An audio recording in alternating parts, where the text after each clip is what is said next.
इथं बघा मी मिष्टी दही बनवायसाठी 1 लिटर दूध घेतलंय। आता हे दूध आपल्याला चांगलं उकळून घ्यायचं आहे, अर्ध करायचं हलकसं। हे बघा दूध मी चांगलं असं उकळून घेतलंय। जेवढं पण दूध चांगलं उकळतं ना तेवढी आपली मिष्टी दही चांगली बनते। आता याला आपण काढून घेऊया। इथं बघा आता मी कॅरेमेल साखर असं बिघडून घ्यायची, मला जास्त कलर नाही बदलायचा, बस हलकीशी साखर विरघळून घ्यायची। आता याच्यात आपण साखर अशी पसरवून तिला विरघळून घेऊया। हे बघा आपल्याला अशी साखर विरघळून घ्यायची आहे, बस आपल्याला याचा कलरच चेंज करायचा आहे, हलकासा कलर चेंज करायचा आपल्याला, जास्त नाही। इथं बघा आता मी साखर अशी विरघळून घेतली। आता याच्यात आपल्याला दूध टाकायचे, गॅस कमीच करायचा आहे दूध टाकताना। आता आपल्याला हळूहळू करून दूध टाकायचे, थोडं थोडं करून टाकायचे दूध। अजून टाकते मी आता याच्यात दूध आणि साखर आपल्याला अजून चांगली मिक्स करून घ्यायची आहे।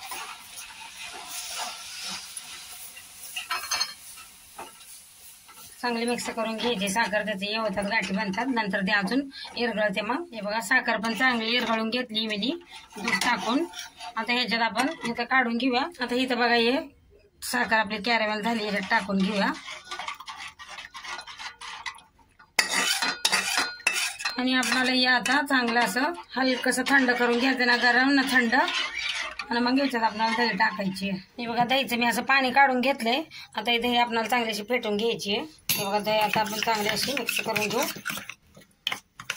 दहीला बघा चांगलं मी असं मिक्स करून फेटून घेतलं असं मऊसूत। आता ही दही आपल्याला हे बघा हे ना जास्त गरम आहे ना थंड आहे, हे कोमट आहे हलकसं।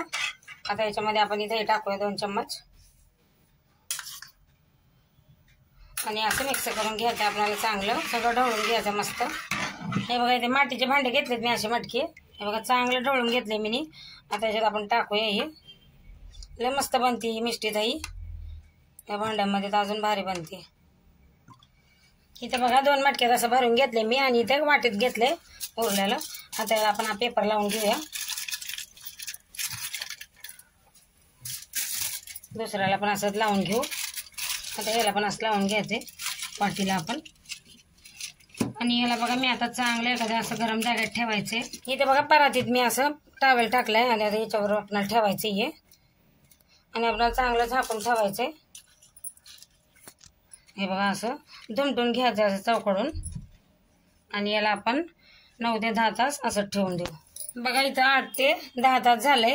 आता मी बघते आपली मिष्टी दही,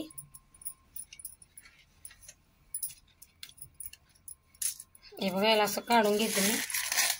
हे बघा किती मस्त बनली आपली मिष्टी दही। हे बघा आता याला मी बघा 2 तास फ्रीजमध्ये ठेवणार आहे हे सगळंच। आता हे पण बघून घेऊ आपण दुसरी बी वाटीतली। हे बघा किती मस्त बनली आपली मिष्टी दही। हे बघा मी 2 तास झाले आता बाहेर काढून घेतले। हे बघा किती मस्त आपली मिष्टी दही बनली आहे।